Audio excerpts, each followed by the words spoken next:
भजन पापों का है भारी, भजन पापों का है भारी, इसे कैसे उठाएंगे, पकड़ लो हाथ बनवारी, नहीं तो डूब जाएंगे।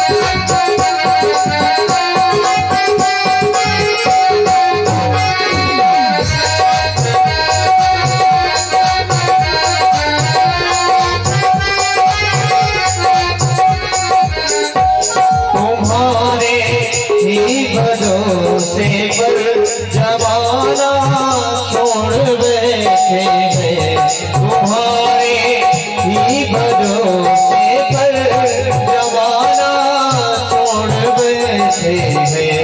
जमाने की तरफ देखो, जमाने की तरफ देखो, इसे कैसे निभाएंगे, पकड़ लो हाथ बनवारी, कहीं तो डूब जाएंगे।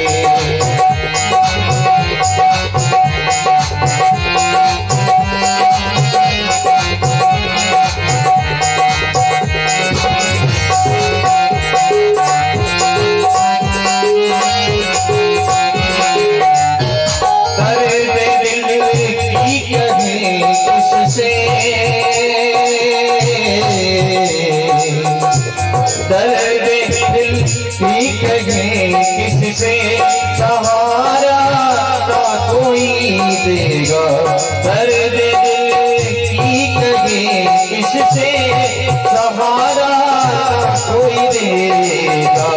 सुनोगे आप ही मोहन, सुनोगे आप ही मोहन, और किसको हम सुनाएंगे, पकड़ लो हाथ बनवारी, कहीं तो डूब जाएंगे।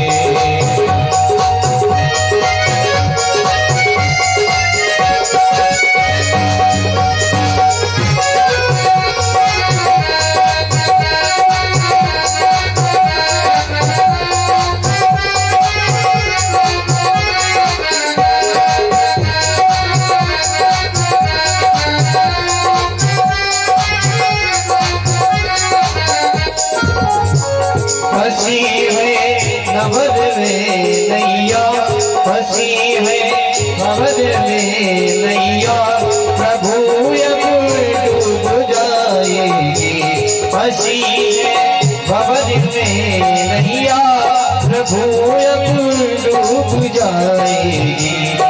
भैया आप बन जाओ, भैया आप बन जाओ, तो मेरा पार हो जाए, पकड़ लो हाथ बनवारी, नहीं तो डूब जाएंगे, पकड़ लो हाथ बनवारी, नहीं तो डूब जाएंगे, पकड़ लो हाथ बनवारी, नहीं तो डूब जाएंगे, पकड़ लो हाथ बनवारी, नहीं तो डूब जाएंगे, पकड़ लो हाथ बनवारी, नहीं तो डूब जाएंगे।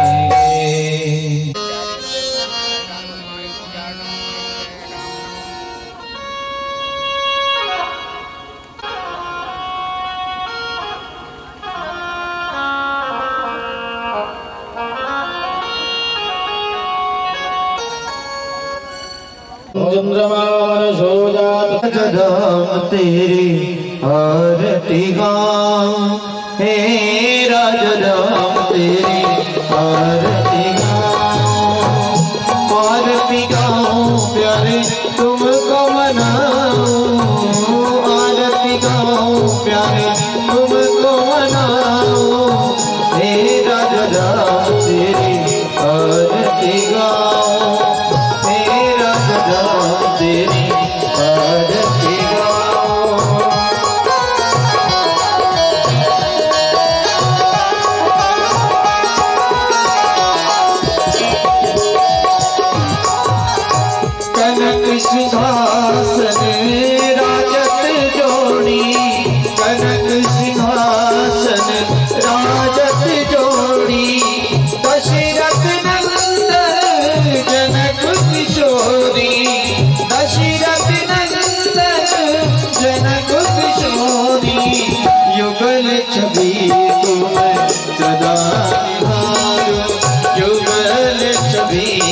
मैं सदा निहारूं।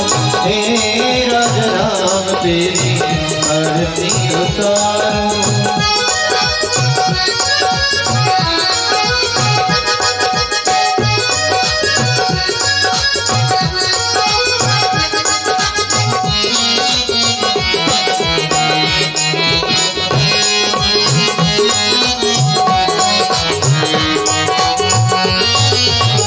चरणों से निकली है गंगा प्यारी, चरणों से निकली है गंगा प्यारी।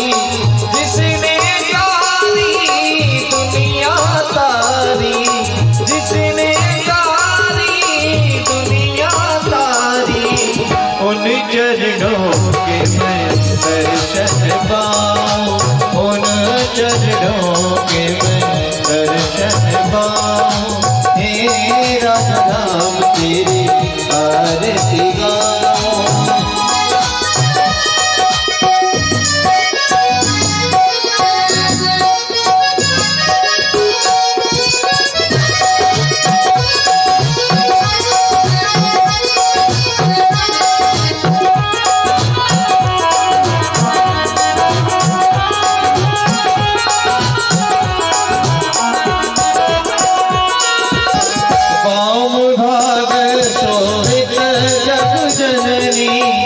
वाम भाग शोभित जग जननी, चरण विराजत मैं सुत अंजनी, चरण विराजत मैं सुत अंजनी।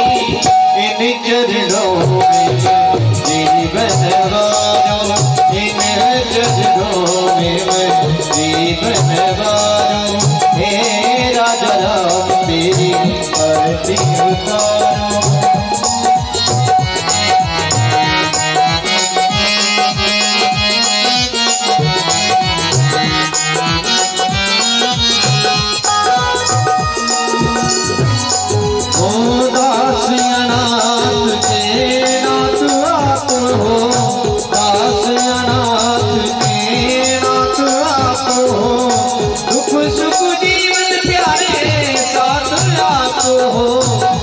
सुख जीवन प्यारे साथ आपको, हरि चरणों में शीश झुकाऊं। हे राजा राम तेरी आरती उतारूं, आरती उतारूं, प्यारे तुमको मनाऊं, आरती उतारूं, प्यारे तुमको मनाऊं। हे राजा राम तेरी आरती उतारूं, हे राजा राम तेरी आरती उतारूं, हे राजा राम तेरी आरती उतारूं। है तेरे हवाले मुरलियां वाले, जीवन है तेरे हवाले मुरलियां वाले, जीवन है तेरे हवाले मुरलियां वाले, जीवन है तेरे हवाले मुरलियां वाले। आई है मुरलियां वाले प्रीतम मुरलियां वाले, मुरलियां वाले प्रीतम मुरलियां वाले। जीवन है जीवन है जीवन है तेरे हवाले मुरलियां वाले, जीवन है तेरे हवाले मुरलियां वाले।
मुरलिया वाले।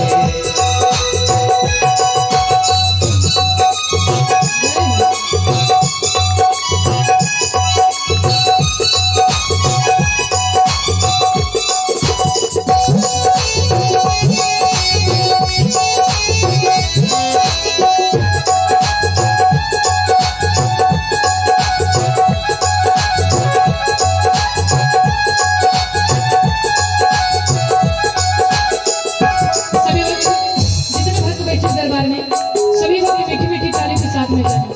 भैया वायलूम माइक का बढ़ा दीजिए, बहुत सी लोग वायलूम। जय श्री राधे। मैं तो कन्हैया तेरे हाथ की कठपुतली, मैं तो कन्हैया तेरे हाथ की कठपुतली, मैं तो कन्हैया तेरे हाथ की कठपुतली, मैं तो कन्हैया तेरे हाथ की कठपुतली। जी चाहे जी चाहे जी चाहे जैसे जाने मुरलिया वाले, जी चाहे जैसे न जाने मुरलिया वाले।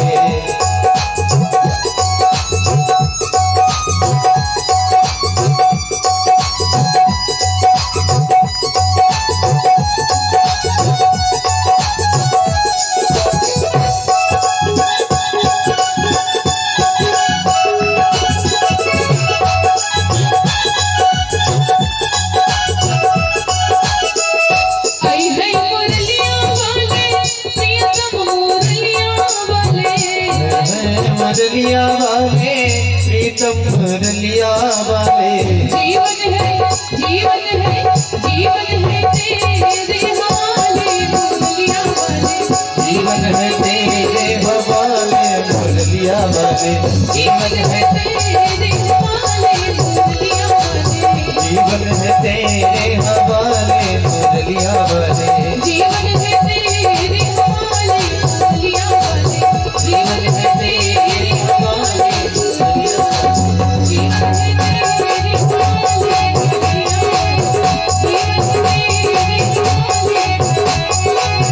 जीवन है तेरे हवाले मुरलिया वाले। बोली सच्चे दरबार की जय। सुख दुख दोनों कुछ पल के हैं, कब आए कब जाए, दुख तो ढलते सूरज जैसे सांभले ढल जाए।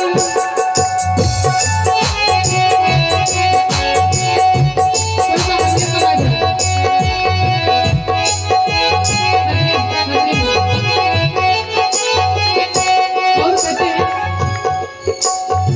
दुख तो हर प्राणी को होवे, राम ने भी दुख झेला, धैर्य प्रेम के साथ रहे प्रभु 14 वर्ष की बेला।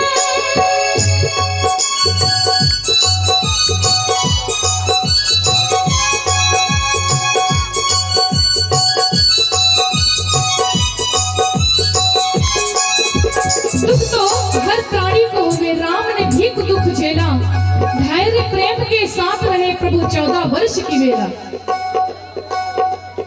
सुख दुख दोनों कुछ पल के हैं, कब आए कब जाए, दुख तो ढलते सूरज जैसे सांभले ढल जाए। सुख दुख दोनों कुछ पल के हैं, कब आए कब जाए, दुख ते ढलते सूरज जैसे सांभले ढल जाए, दुख तो ढलते सूरज जैसे सांभले ढल जाए, ओ दुख तो ढलते सूरज जैसे सांभले ढल जाए। दुख तो हर प्राणी को होवे, राम ने भी दुख झेला। क्या भगवान को दुख नहीं हुआ? धैर्य प्रेम के साथ रहे प्रभु 14 वर्ष की बेला। बोली सच्चे दरबार की, बोले श्री रामचंद्र भगवान की। कल रात्रि के वेला में आप सभी भक्तजनों ने जैसे सुमंत्र जी से ये बात कहा, सुमंत्र जी फूट फूट करके रोने लगे, मैया मैं राम को नहीं ला सका। अब तो मैया कौशल्या भी विलाप करने लगी। फिर सोचने लगी कि पूरा दुख का बादल वैसे भी अयोध्या में फटा हुआ है, अगर मैं महाराज चक्रवर्ती जी को धीरज नहीं बंधाऊंगी तो उनके प्राण टूट जाएंगे। मैया कैकेयी माँ की दशा को देखी, मैया को आज पता है वो एक दो क्षण है जो मेरी मांग का सिंदूर बना हुआ है, और जैसे मेरे स्वामी इस बात को सुनेंगे कि राम नहीं आए हैं, उनके प्राण टूट जाएंगे।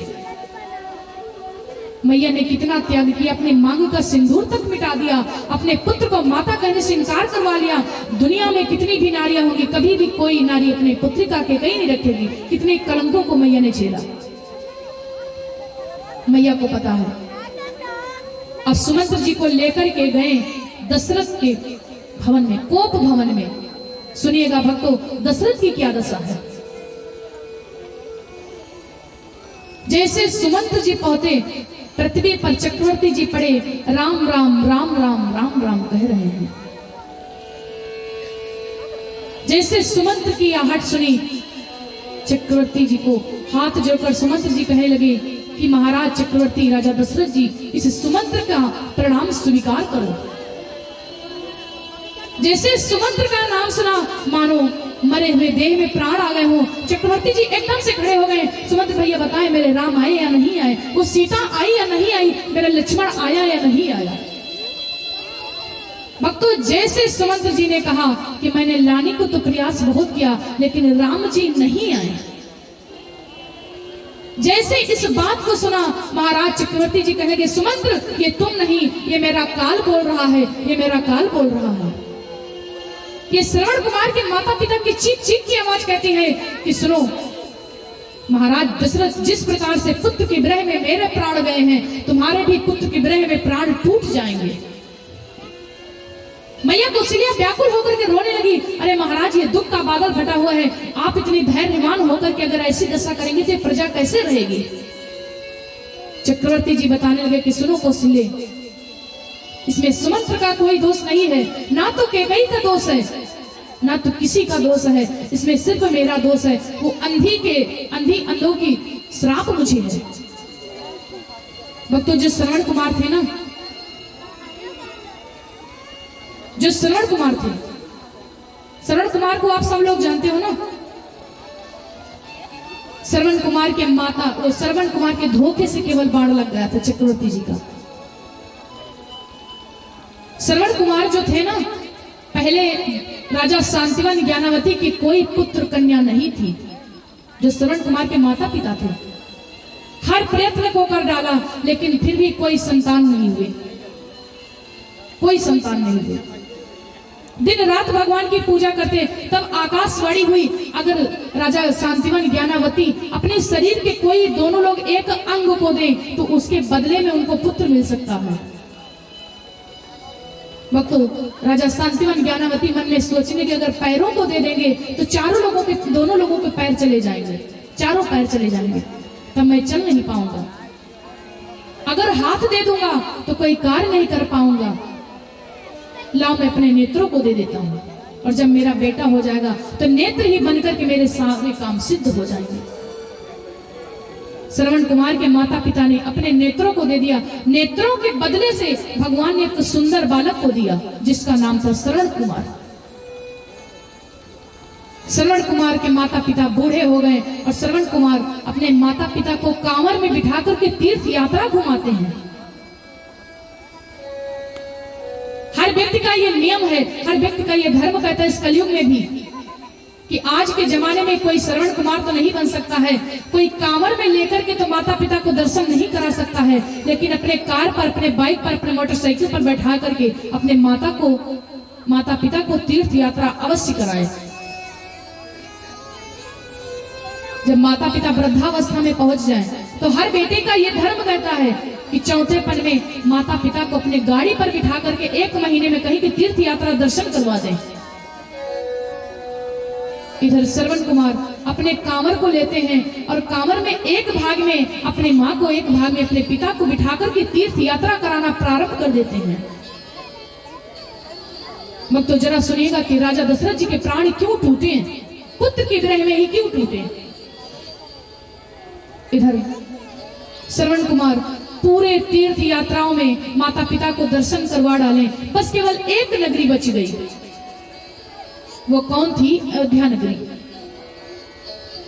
श्रवण कुमार जैसे अयोध्या नगरी कांवर को लेकर के पहुंचे, वो बहुत जोर से धूप थी ना, धूप में आप लोगों को प्यास लगती है। श्रवण कुमार के माता पिता के वो कहने लगे, बेटा श्रवण कुमार जरा बेटा ठहरो, और मेरे प्राण इतनी तेज से धूप है ना, जल के बिना मेरे प्राण टूटे जा रहे हैं, मुझे लाकर के जल पिला दीजिए। कहने लगे मेरे प्राण टूट रहे हैं जल के बगैर। श्रवण कुमार करते क्या है, अपनी कांवर को रख देते हैं और भक्तों घड़ा लेकर के चल देते गंगा जी में जल भरने के लिए। जरा सुनिएगा मां की दशा क्या हुई। इधर चक्रवर्ती जी शिकार खेलने के लिए जाया करते थे और श्रवण कुमार घड़े को लेकर के गया, जैसे गंगा जी में जल को भरने लगा, इधर चक्रवर्ती राजा दशरथ जी ने सोचा कि कोई मृग है। जैसे जल की कुटकुटाने की आवाज सुनी, चक्रवर्ती जी ने सत्यभेदी बाण को छेड़ दिया और वो जाकर के श्रवण कुमार के लग गया। श्रवण कुमार चीख चीख करके चिल्लाने लगे, अरे किसने मुझे मार दिया है, मुझे चिंता तो अपने प्राणों की नहीं है, मुझे चिंता अपने माता पिता की है। मेरे माता पिता जल से व्याकुल होकर के उनके प्राण टूट रहे हैं, धन्य है ऐसा पुत्र। आपने मुझे बाण मार दिया, कोई बात नहीं है, मुझे मर जाने दीजिए, लेकिन जिसने मुझे बाण मारा भगवान की कसम है आकर के मुझे एक बार अपने दर्शन को तो दे।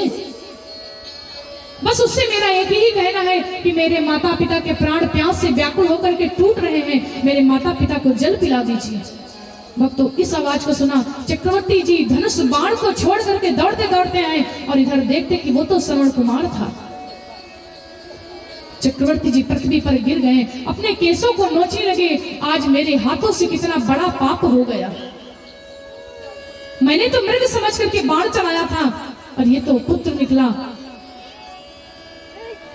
इस करने का फल मुझे अवश्य भोगना होगा। श्रवण कुमार हाथ जोड़ करके कहने लगे, महाराज मुझे चिंता अपने प्राणों की नहीं है, मुझे चिंता अपने माता पिता की है। मेरे माता पिता प्यास से व्याकुल होकर के उनके प्राण टूट रहे हैं, अतिशीघ्र जाकर के आप जल पिलाइए। श्रवण कुमार के जो माता पिता थे बैठे हैं इधर, और इधर महाराज चक्रवर्ती जी उस घड़े में जल को भरते हैं, पहुंच गए माता पिता के पास में और कहते हैं, मैया आप अपने नेत्रों को खोलिए और ये जल पी लीजिए। पी लो ये जल लाया हूं दुनहु प्राणी।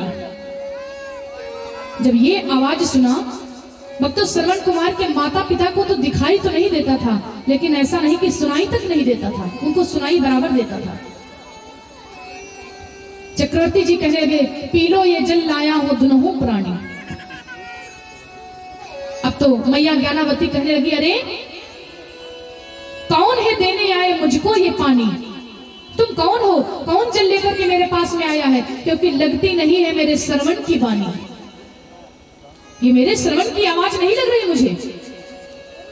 छल कर करके कौन मुझे जल देने के लिए आए हो।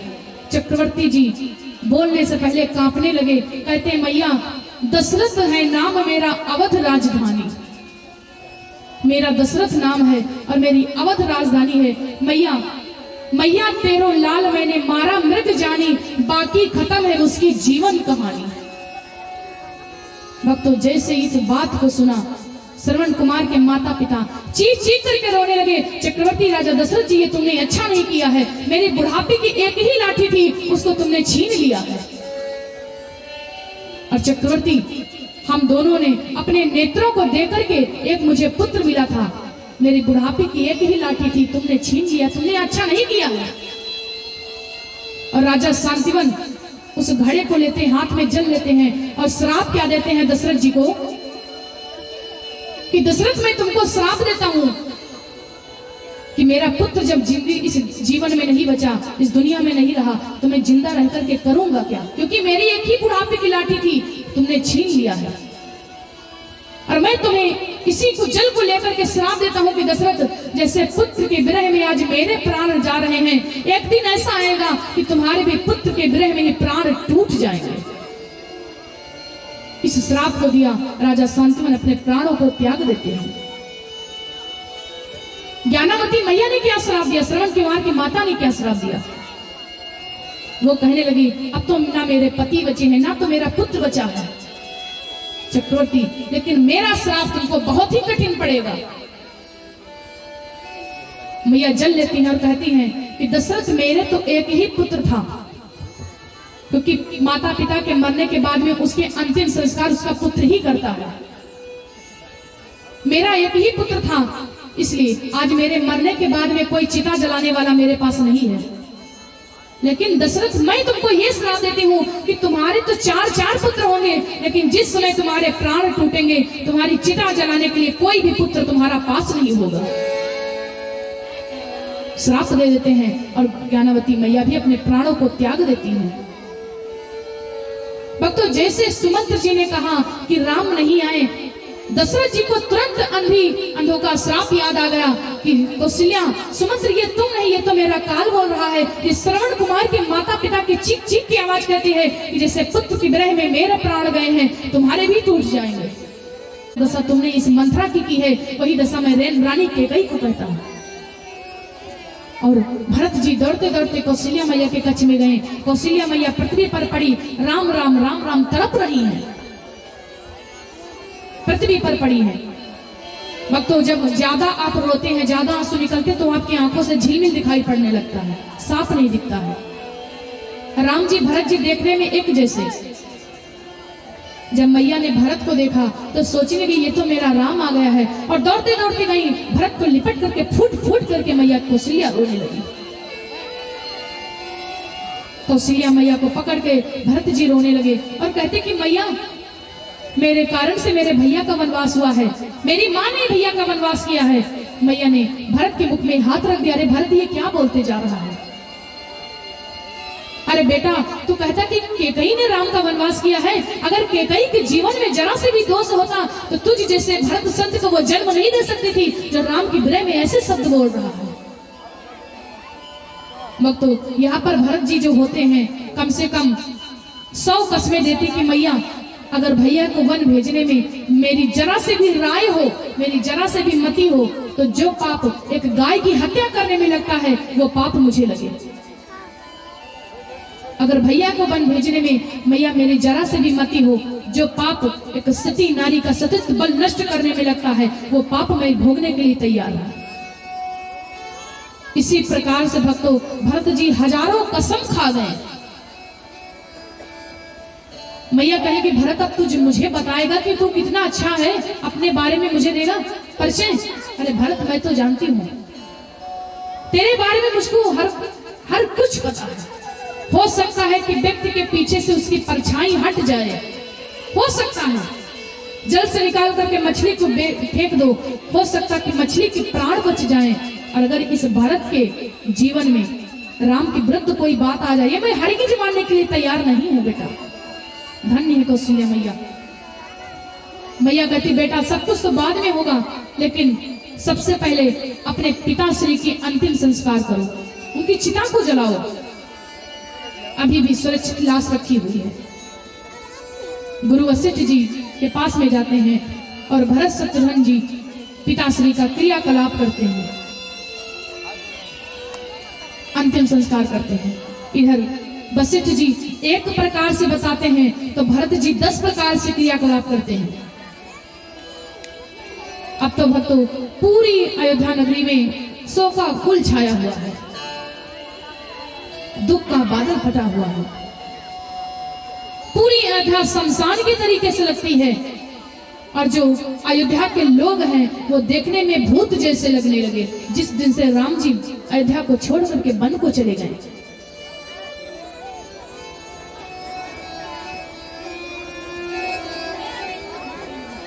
विधना तेरे लेख किसी के समझ न आते हैं। पूरी अयोध्या में शोक का फूल छाया हुआ है। भक्तों, आप लोग एक बात बताइए कि सूर्य जिस दिशा में निकलता उसे क्या कहते हैं? सूर्य जिस दिशा में निकलता क्या कहते हैं? पूरब। लेकिन ये गलत है। सूर्य जिस दिशा में निकलता उसे पूरब नहीं कहते हैं। सूर्य जिस दिशा में निकलता है उसे पूरब कहते हैं। वैसे ही राम कभी अयोध्या में नहीं रहते हैं भक्तों। राम जहां रहते वहां अयोध्या रहती है। राम जी वन में गए, वो वन भी अयोध्या के समान हो गया। माने सूर्य की वजह से पूरब की पहचान है, पूरब की वजह से सूर्य की पहचान नहीं है। राम से अयोध्या की पहचान है, अयोध्या से राम की पहचान नहीं है। इधर अयोध्या नगरी में पूरा शोका कुल छाया हुआ है।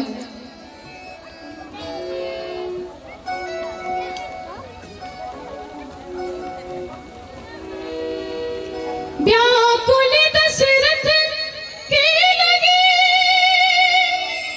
रथ के पथ पर नैना, रथ विहीन बन बन फिरे राम सिया तीनों रैन। विधिना तेरे लेख किसी की समझ न आते हैं। विधिना तेरे लेख किसी की समझ न आते हैं। जन जन के प्रिय राम लखन सिए बन को जाते हैं। जन जन के प्रिय राम लखन सिए बन को जाते हैं। विधिना तेरे लेख किसी की समझ न आते हैं।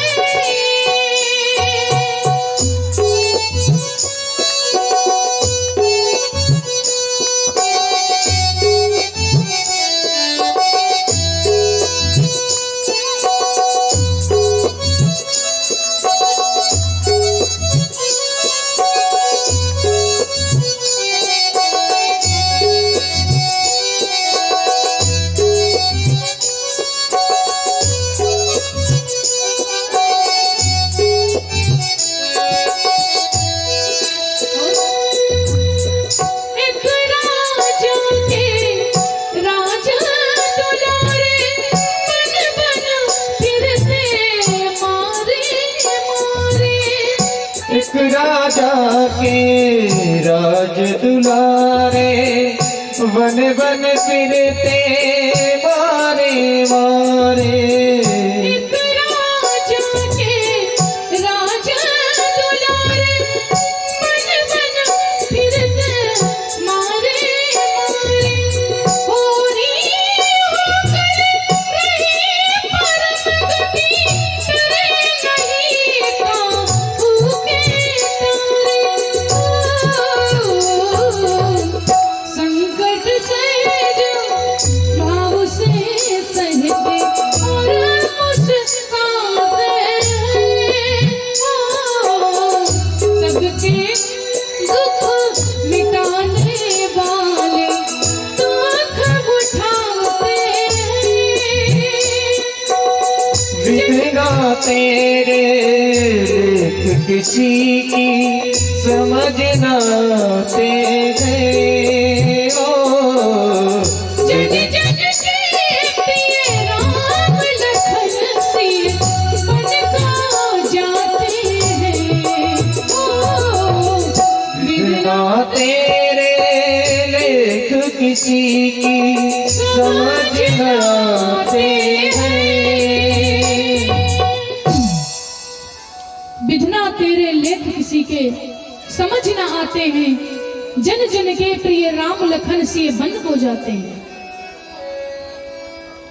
कैसी है ये राजा रानी, कैसी इनकी करुण कहानी। सबके दुख मिटाने वाले दुख उठाते हैं। जो पूरे संसार के दुखों को हरते हैं। दुख हरता, पालन करता, वही भगवान दुख को उठाते हैं। इधर भक्तों, जैसे गुरु वशिष्ठ जी जैसे जैसे बताते हैं, एक प्रकार से बताते हैं महाराज संत दशरथ जी, वो भरत जी 1000 प्रकार से क्रियाकलाप करते हैं। क्रियाकलाप करने के बाद में गुरु वशिष्ठ जी जो है ना, वो भरत जी की थोड़ी अंदर की भावनाओं को समझना चाहते, परीक्षा लेते हैं। पूछते क्या है, कहते कि बेटा भरत, देखिए आज तक जो कुछ भी हुआ है सब तेरे लिए ही हुआ है। तेरी मैया ने तेरे लिए वन को मांगा, तेरे भैया के लिए वन को मांगा और तेरे लिए राजगद्दी मांगा। तो अब तुम्हारा धर्म कहता है कि जैसे राम अपने धर्म का पालन करके वन को चले गए हैं, वैसे तुम राजगद्दी पर बैठ जाओ। भरत जी हाथ जोड़ करके कहने लगे, गुरुदेव आप भी मेरी परीक्षा लेने में लग गए। अरे एक सेवक का धर्म केवल सेवक के विरुद्ध कोई काम करने का नहीं है, और इस गद्दी के अधिकारी तो मेरे भैया ही है श्री राम। मैं भला सेवक होकर के राजगद्दी पर बैठ सकता हूँ।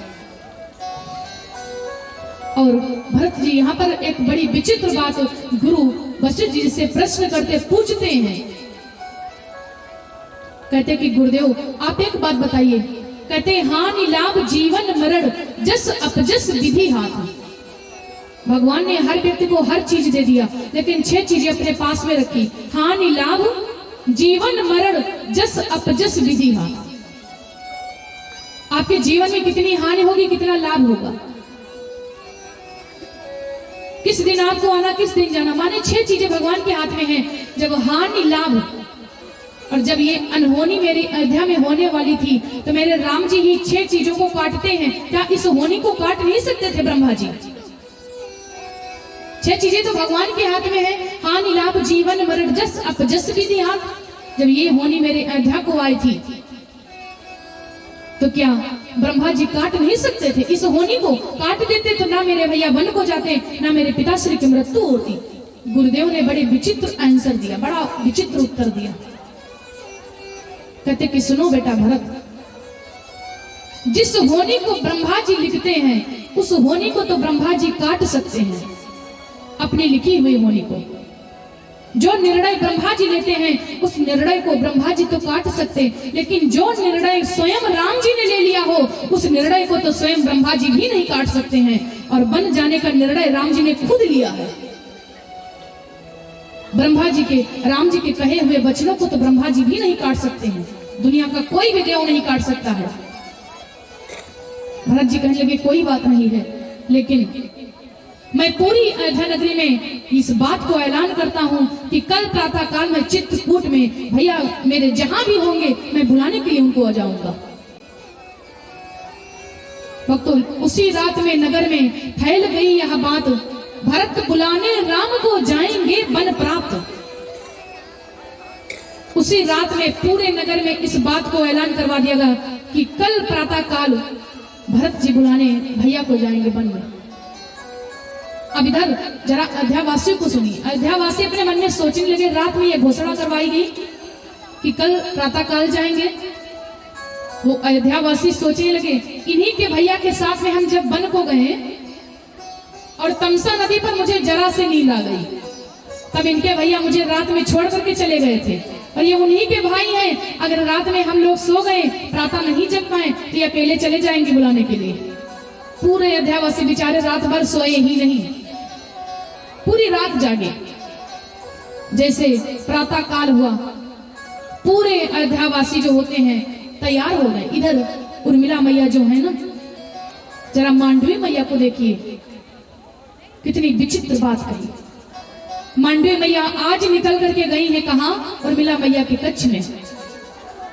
कहने लगी, बहन मैं बड़ी शर्मिंदा थी कि मेरे पति के कारण से ही तुम्हारे पति वन को चले गए हैं। मैं शर्मिंदा थी, लेकिन आज मैं इसलिए निकल करके आई हूँ, तुम्हारे कमरे में आई हूँ कि अब तो भरत भैया मेरे स्वामी जो है ना, वो लक्ष्मण भैया को और राम जी को लेने के लिए जा रहे हैं।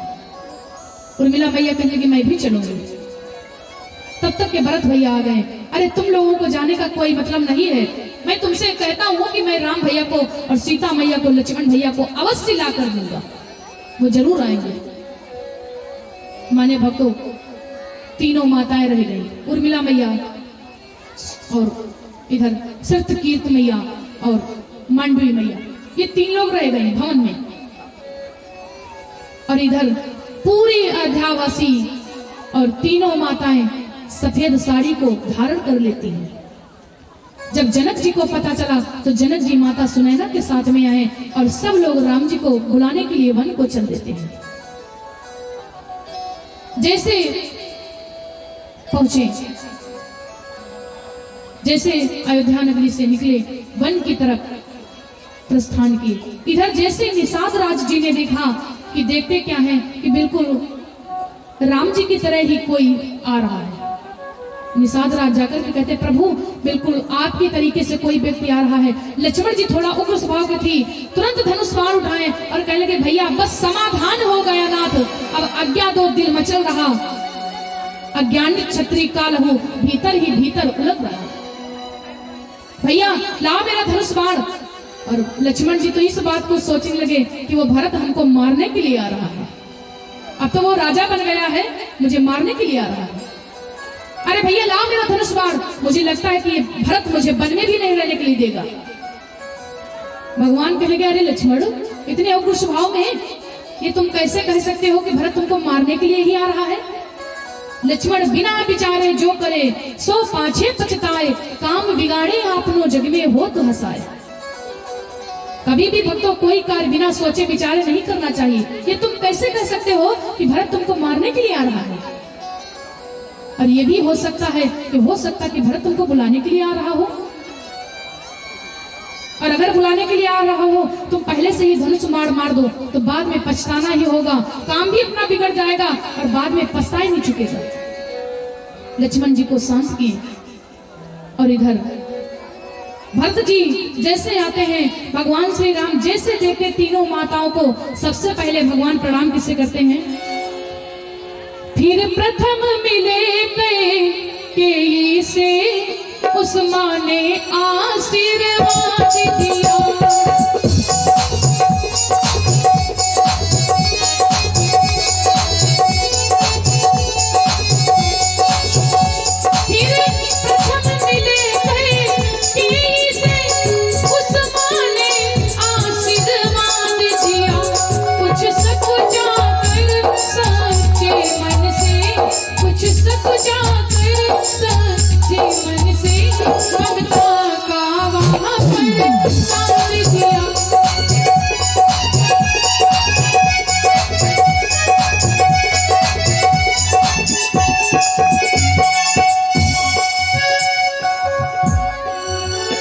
शमशान के तरीके से लगती है और राजगद्दी सोनी पड़ी हुई है। अब इधर भगवान श्री राम जो होते हैं ना, भगवान श्री राम भरत जी से कहते कि भैया हम अपनी अयोध्या में प्रवेश नहीं कर सकते हैं 14 वर्षों तक, और इसलिए मैं तुमको अपनी खड़ाऊ देता हूं। अब यहाँ पर संशय होती है कि भगवान श्री राम जब पैदल गए थे वन को तो वो खड़ाऊ कहां से आ गई, जो भरत जी को देते हैं कि जाकर के राजगद्दी पर रख दीजिए। भगवान खड़ाऊ पहन करके नहीं गए थे, पैदल होकर के गए थे वन यात्रा में, तो वो खड़ाऊ कहां से आ गई भक्तों? वो खड़ाऊ जो है वो ताड़का राक्षसी की अस्थियों की बनी हुई है खड़ाऊ। ये जो राजा दशरथ जी है ना, एक बार राजा दशरथ जी प्यास से व्याकुल होकर के तड़प रहे थे, तब वो ताड़का राक्षसी आई और कहने लगी महाराज आपको किस बात का दुख है बताइए। दशरथ जी कहने लगे कि मुझे प्यास देवी लगी है, और वो ताड़का राक्षसी एक घड़ा उठाती है, घड़े में जल लेकर के आती है। जब दशरथ जी पीते हैं तो बड़ी शांति मिली, और ताड़का राक्षसी से कहते हैं कि देवी आज आपने मेरी प्यास को बुझाया है, आप कोई वरदान मांग लीजिए। तब वो ताड़का राक्षसी कहते कि महाराज अगर मुझे कोई वरदान ही देना चाहते हो तो 14 वर्षों के लिए मुझे आपकी राजगद्दी चाहिए।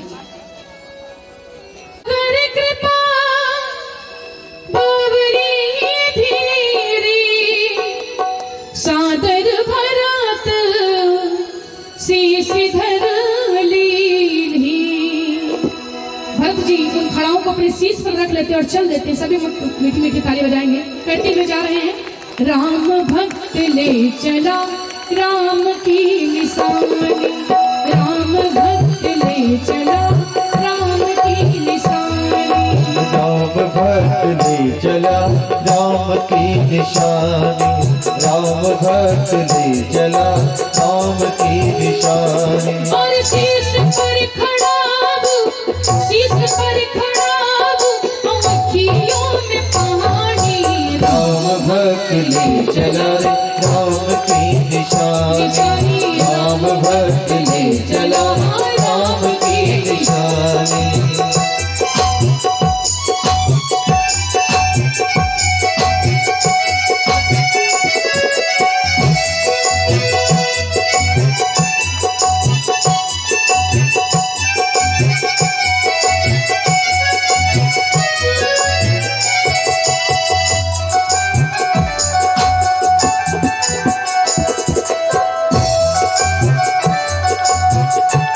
और भरत जी अपने मन में सोचते हैं, पल छिन लागे सदियों जैसे, पल छिन लागे सदियों जैसे, 14 वर्ष कटेंगे कैसे, 14 वर्ष कटेंगे कैसे।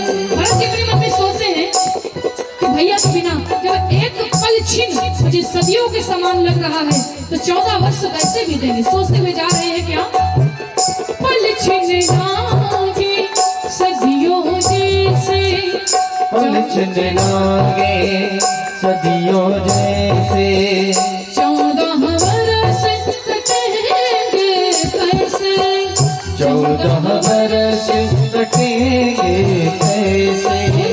जाने समय क्या खेलो रचेगा, जान समय क्या खेल रचेगा, कौन जिएगा कौन मरेगा, कौन जिएगा कौन मरेगा।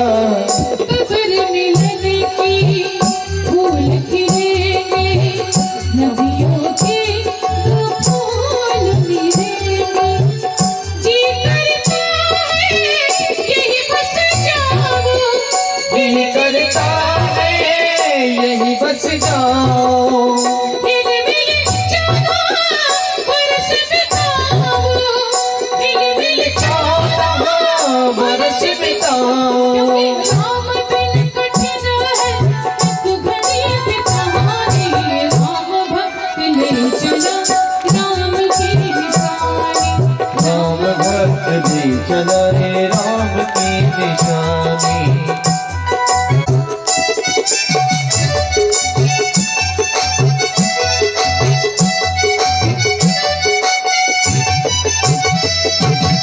मन मन बचन वो मांगे अनुरागा, तन मन बचन उमंग अनुरागा, धीरज त्यागा, धीर दुरंदर धीरज त्यागा। राम नाम बह चले वीर वीर ज्ञानी। राम भक्त ले चला राम की निशानी, राम भक्त ले चला राम की निशानी। और दुर्वांगी राज राजवन बाबा की अनेको धन वान बनाए, ऐसी तेरी माया। माता वैसे बैठना नहीं, आप लोग हाथ टकर के बोलेंगे मेरे साथ में, क्योंकि बाबा के दरबार में ये शक्ति है, ये बाबा का दरबार है। यहाँ पर किसी की मनमानी नहीं होती। ये योगी राज राजवन बाबा का दरबार है, यहाँ पर किसी की मनमानी नहीं होती। और ये तो बात पक्की, यहाँ आने के बाद कोई परेशानी नहीं होती। तो सब लोग बात आएंगे कुछ नहीं और कहेंगे क्या, निर्धन को धन कौन बनाए, ऐसी तेरी माया। थोड़ा वॉल्यूम बढ़ा लीजिए। लगभग ये भजन को आप लोगों ने सुना है ना, सुना नहीं कि छोड़ेंगे ना हम तेरा साथ साथी हाँ वही है बस बिल्कुल, ये बाबा का भजन है। सब लोग बिल्कुल से बैठ रहे हैं और कहेंगे क्या, मरते दम नहीं अगले जन्म तक मरते। थोड़ा वॉल्यूम बढ़ा लीजिए। अगले जन्म नहीं सात जन्म तक,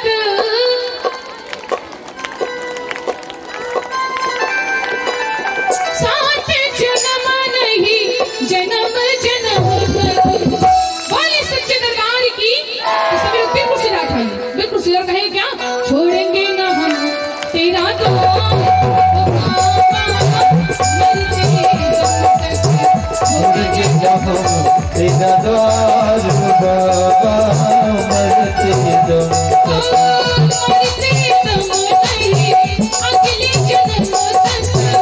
मरते दम तक अगले जन्म तक अगले जन्म नहीं सात जन्म तक, अगले जन्म नहीं सात जन्म तक सात जन्म नहीं जन्म जन्म तक। बोले सच्चे दरबार की। कहेंगे क्या, छोड़ेंगे ना हम तेरा द्वार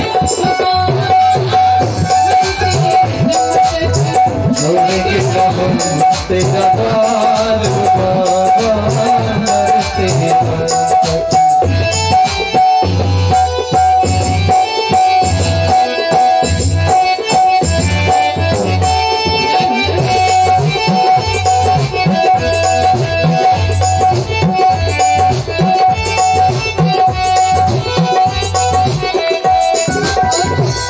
एक बात याद मुझे आ गई, मैंने फूल तो बहुत देखा लेकिन गुलाब जैसा नहीं। मैंने फूल तो बहुत देखा पर गुलाब जैसा नहीं। और कथाओं तो मैंने बहुत गांव में की है, मैंने गांव तो बहुत देखे लेकिन इस गांव जैसा नहीं। यहाँ के भक्त लोग तो बड़ी कंजूसी करते रहे। बाबा लोग आप लोग उठा लीजिए। हाँ सभी लोग मीठे मीठे ताली के साथ में कहेंगे क्या, निर्धन का धन बनाए ऐसी तेरी माया। धन को धन्यवाद बनाए ऐसी तेरी माया। खेल तेरी सकती को जग में कोई समझ न पाया। खेल तेरी सकती को जग में कोई समझ न पाया।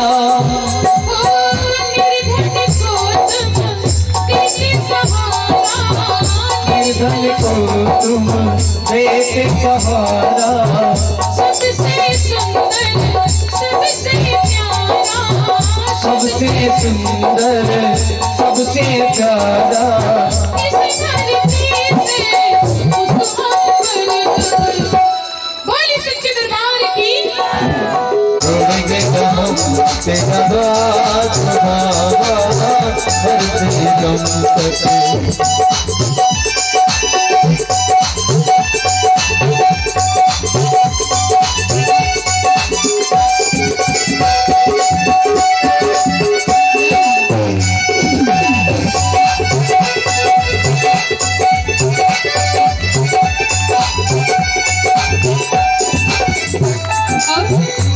अच्छा, खाटू धाम कितने भक्त गए हैं आप ठाकुर बताएंगे।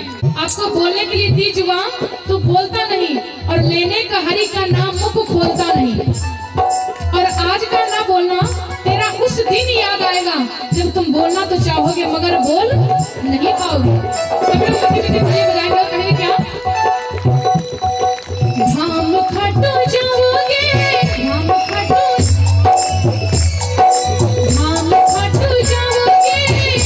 खाटू जाओगे, खाली हाथ ना आओगे, खाली हाथ न आओगे। जो भी कुछ मांगोगे मेरे सामने पाओगे। हम खाटू जाओगे, खाली हाथ ना आओगे, खाटू जाओगे, खाली हाथ न आओगे। जो भी कुछ मांगोगे मेरे सामने पाओगे। हम खाटू जाओगे, खाली हाथ न आओगे। हम खाटू जाओगे, खाली हाथ न आओगे।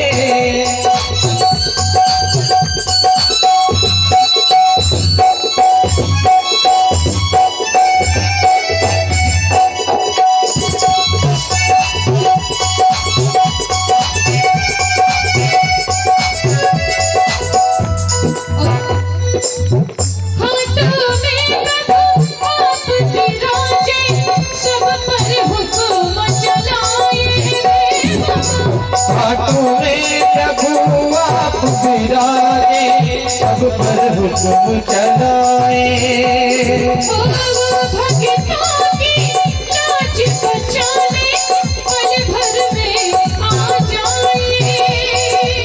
वो भक्तों की लाज बचाने पल भर में आ जाए।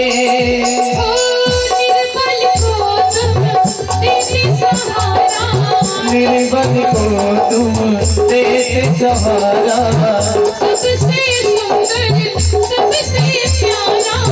सबसे सुंदर सबसे प्यारा।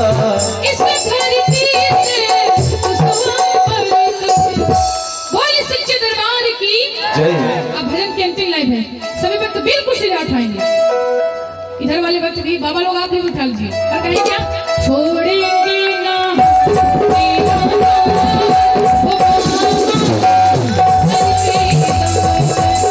छोड़ेंगे ना तेरा साथ बाबा बढ़ते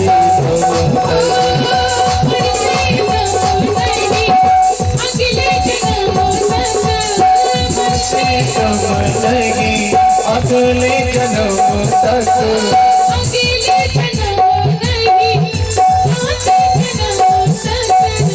अगले जन्म नहीं सात जन्म तक।